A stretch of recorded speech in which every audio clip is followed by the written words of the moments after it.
I always thought wills were boring pieces of paper that only mattered after everyone stopped caring. That was before I learned how quickly money can turn love into something sharp and ugly. The day after my grandmother's funeral, I stood in my childhood bedroom, staring at the same pale blue walls she had helped me paint when I was 9. And I had no idea that within a week, someone I lived with would quietly steal $200,000 from her memory. I'm 32 now, married, with a small life that feels safe on the surface. I work as an office manager at a dental clinic. My husband Mark teaches high school history, and we rent a modest townhouse about 20 minutes from my dad's place. After my mom passed away when I was 12, my dad remarried within 3 years. That's how Linda became my stepmom. She wasn't cruel, not openly, but she always felt like a guest who never left, rearranging furniture that didn't belong to her and acting like she'd always been there. My grandmother, my mom's mother, never trusted her, though she was always polite about it. Grandma Ruth was the steady center of my life growing up. She picked me up from school, helped with homework, and sat through every awkward middle school recital like it was Broadway. Even after I moved out, we talked every Sunday evening, the same time, without fail. When she got sick last year, I visited her every weekend, bringing soup, changing sheets, holding her hand while she slept. Linda came too sometimes, but always stayed in the living room, scrolling on her phone, complaining about the drive home. When Grandma died, it wasn't a shock, but it still felt like the ground disappeared. The funeral was quiet, small, exactly how she wanted it. Linda cried louder than anyone else, clinging to my dad's arm, telling people how close she and Grandma had been. I didn't say anything. Grief makes people strange, and I didn't have the energy to correct her version of reality. At least, not yet. After the service, my dad suggested we all come back to his house. Linda insisted on making coffee and pulled out Grandma's old china like it belonged to her. I sat on the couch, numb, listening to her talk about estate lawyers and paperwork. She kept saying things like, "We'll sort everything out soon," and "It's probably simpler than you think." Something in my chest tightened every time she said "we," but I told myself I was being sensitive. 3 days later, Linda called me while I was at work. Her voice was bright, almost cheerful, and she said, "Good news, the will's been handled. Everything's settled." I remember gripping my phone harder than I needed to. I asked what she meant, and she said Grandma had left most things to Dad, and some money had already been transferred. She told me not to worry, that Grandma had wanted things this way, that it was all very clear. I hung up and stared at my computer screen, my heart racing. Grandma had told me more than once that she'd set aside money for me. Not vaguely, not in passing. She'd said the number, said it carefully like she wanted me to remember it. $200,000. It's not for spending, she'd told me. It's for security, for choices. I had never asked for it, never depended on it, but hearing Linda talk like it never existed made my skin prickle. That night, I drove to my dad's house.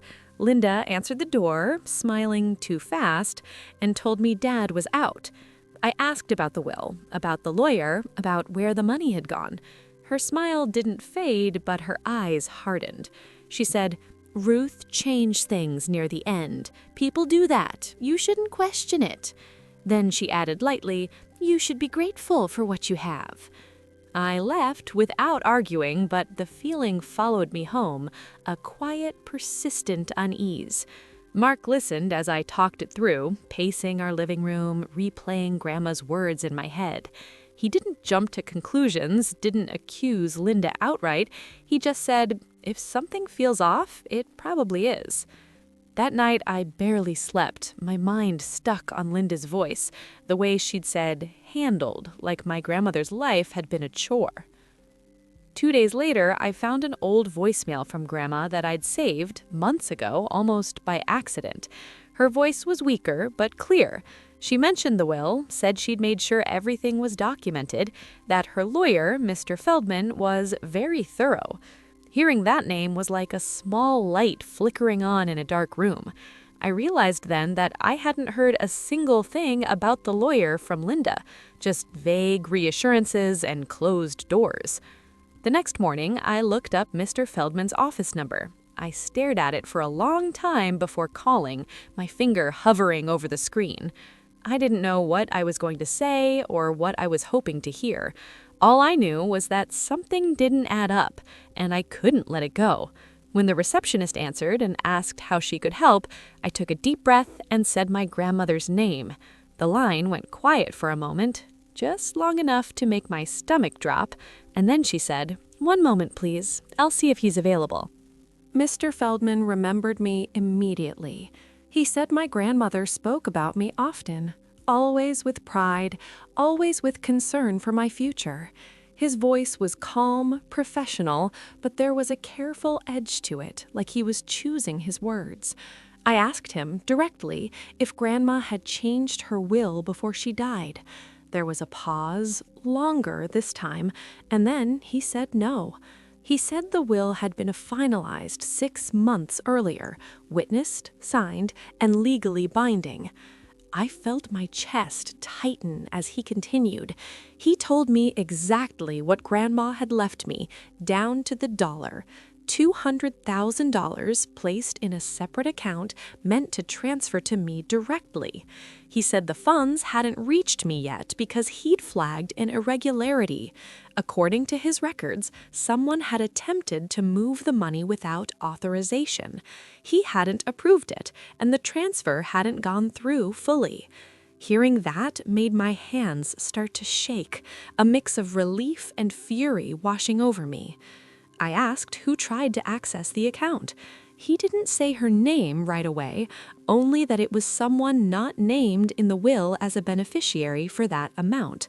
I already knew the answer.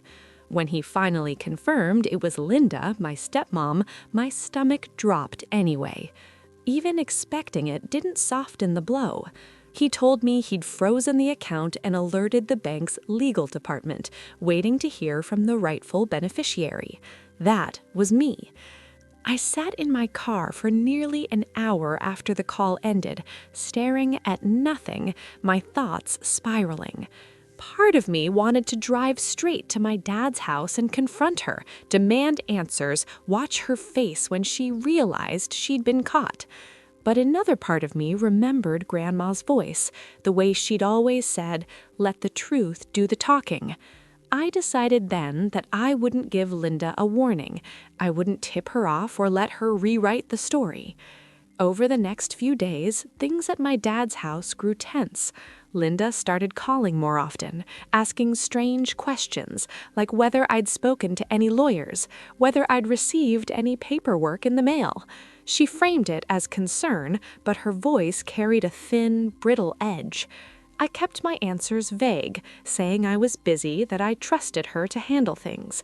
Lying to her made my stomach churn, but it also gave me a strange sense of control.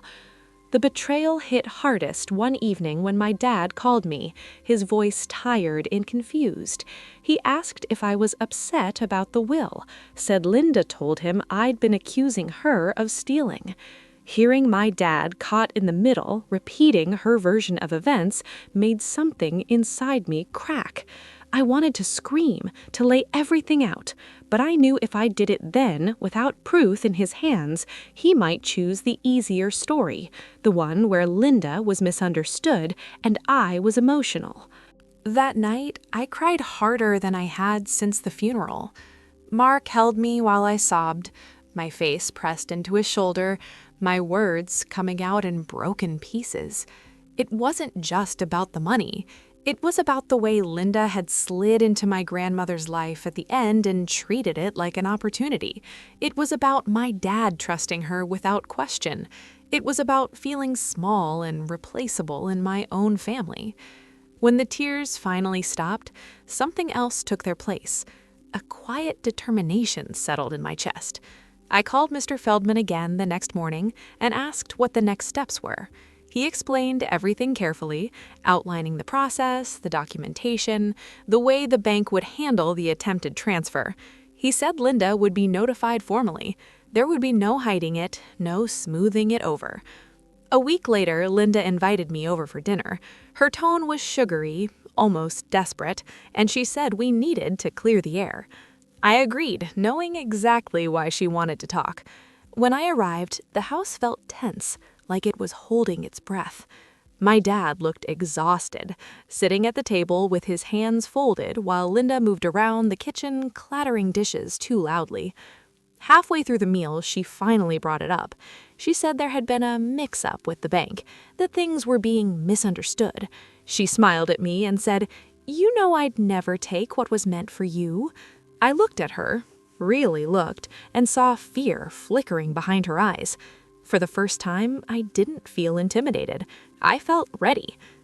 I told her, calmly, that I had spoken to Grandma's lawyer. The color drained from her face so fast it was almost startling. My dad looked between us, confused, his brow furrowed. Linda tried to laugh it off, said lawyers complicate everything. That's when I told her the account had been flagged. The transfer stopped. I didn't raise my voice. I didn't accuse. I just stated facts. The room went very quiet. Linda opened her mouth, then closed it, her hands trembling slightly as she set down her fork. My dad asked what she'd done, his voice low.